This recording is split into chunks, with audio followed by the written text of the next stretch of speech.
প্রিয় দর্শক, আসসালামু আলাইকুম। বাংলাদেশ ছোট্ট একটা দেশ, ১,৪৭,৫৭০ বর্গ কিলোমিটার একটা দেশ, ছোট্ট একটা দেশ। ফিলিস্তিনের উপরে কত ভালোবাসা। গাজার গাজার যে নৃশংস হত্যাকাণ্ড, গাজার যে ধ্বংসযজ্ঞ, তার প্রতি বাংলাদেশ মুসলমানের এত সহানুভূতি, তা আমি বোঝাতে পারতেছি না।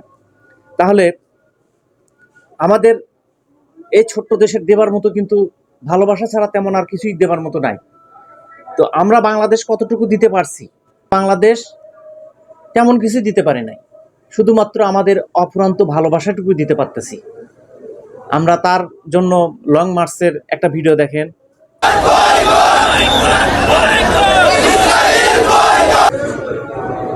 এই যে লং মার্চ, এখানে লাখো লাখো মুসল্লি গাজার জন্য, ফিলিস্তিনের জন্য দোয়া করতেছে, প্রতিবাদ জানাচ্ছে। এর চেয়ে আরো কি আমি এটা বল এর চেয়ে আরো কি দেখতে চান আপনি? কাতার, বাহরাইন, সৌদি আরব, তোমাদের এত সম্পত্তি, এত ধন সম্পদ, এগুলো কার সম্পদ? এগুলো সব আল্লাহ। আল্লাহ নিজে তোমাকে মাটির নিচে তেল দিছে, তোমরা সেটা বেছে বেছে খালি সংসার চালাতে পারবা না? তোমরা মুসলমানদের পাশে দাঁড়াতে পারবা না? আমরা ছোট্ট একটা গরিব একটা দেশ হয়ে যতটুকু ভালোবাসা দেখাতে পারতেছি, আপনারা আপনারা কি কি এমন ভালোবাসা দেখাচ্ছেন? এই যে দেখেন, লং মার্চের ভিডিও দেখেন, লং মার্চের ভিডিও।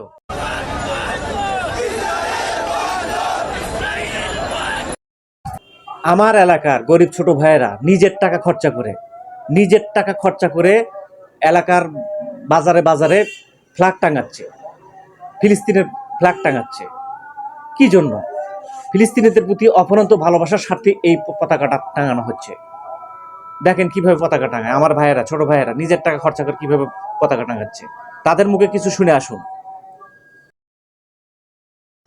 আমরা মূলত ফিলিস্তিনি পতাকা উত্তোলনের কর্মসূচি গ্রহণ করেছি, কারণ ফিলিস্তিনের মুসলমানদের উপর যে অত্যাচার নিপীড়ন চালানো হচ্ছে, যতদিন পর্যন্ত ফিলিস্তিনি মুসলমানদের উপরে অত্যাচার নিপীড়ন থেকে তারা অব্যাহতি না দেবে, ততদিন পর্যন্ত আমরা বাংলাদেশের পক্ষ থেকে মুসলমানদের পক্ষে হয়ে আমরা এই পতাকা উত্তোলন কর্মসূচি অব্যাহতি রাখব। সেই রাষ্ট্র যতদিন পর্যন্ত স্বাধীন না হচ্ছে, ততদিন পর্যন্ত আমরা তাদের প্রতি সহানুভূতি থাকব এবং আমরা সবসময় তাদের পাশে থাকব।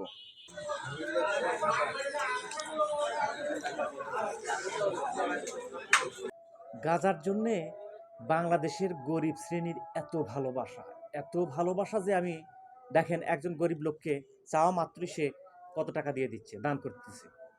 শেষ করেন, ফিলিস্তিনের জন্য সাহায্য করুন, ফিলিস্তিনের জন্য সাহায্য করুন। সর্বনিম্ন 100 টাকা, সর্বনিম্ন 100 টাকা। আসলে 20 টাকা 30 টাকা হলে উঠাতে পারতাম। কন্টিনিউ। আপনি তো সর্বনিম্ন 100 টাকা।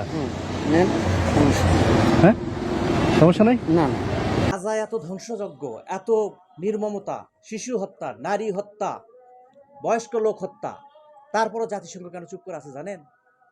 জাতিসংঘ কারা চালায়? জাতিসংঘ চালায় তো ইহুদিরা, জাতিসংঘ চালায় তো খ্রিস্টানরা। তো তারা তো কোনোদিন চাইবে না যে মুসলমান এই পৃথিবীতে বেঁচে উঠুক, মুসলমান সম্প্রদায় বেড়ে উঠুক। তারা বরাবরই চাবে যে মুসলমান ধ্বংস হয়ে যাক। আপনি আজকে মুসলমান হয়ে নিশ্চুপ হয়ে আছেন, চুপ করে আছেন। একদিন আপনাকে ওই সাদ্দামের মতো, লাদেনের মতো যেদিন আপনাকে গলা ধাক্কা দিয়ে বের করে দেবে, তখন বুঝতে পারবেন যে মুসলমানরা কোন জায়গায় দাঁড়িয়ে আছে। তারপরে একটা একটা করে সব মুসলমানকে সাফাই করা হবে। আজকে আপনি চুপ করে আছেন। সৌদি, কাতার, বাহরাইন, আল্লাহ যে সম্পদ দিছে সেই সম্পদ আপনার না। মাটির নিচে যে তেল দিছে সেটা আল্লাহ দিয়ে রাখছে। আপনার তেল দিয়ে ইসরায়েলের ট্রাঙ্ক চলে, ইসরায়েলের ভারী ভারী যন্ত্রপাতি চলে, আপনার ভারী বাস ট্রাক আপনার তেল দিয়ে সব চলে। আপনি বরং আপনি মুসলমানদের সহযোগিতা না করে ইহুদিদের সহযোগিতা করতেছেন। মানে সৌদি আরব কি বলবো, তুমি যে এই দু নৌকায় পা দিছো, তুমি বুঝতে পারবা আর কিছুদিন যাক।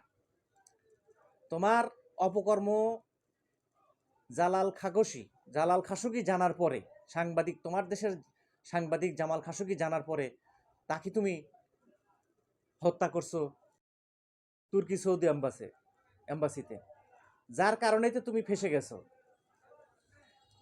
তুমি এই হত্যা করার কারণেই মার্কিন সংস্থা মার্কিন গোয়েন্দা সংস্থা তোমার এই সব কিছুই তাদের নথিতে রাখছে এবং তুমি কিছু বললেই তো তারা তোমাকে আটকে দিবে। মানে এই ভয়তে তুমি কিছু করতেছো না, নিজের অবস্থান থেকে আগে ভালো হয়ে যাও, তাহলে তোমাকে ব্ল্যাকমেইল করতে পারবে না। সত্যের সাথে চলি, হকের কথা বলি। হক এন্টারটেইনমেন্ট আর্ট।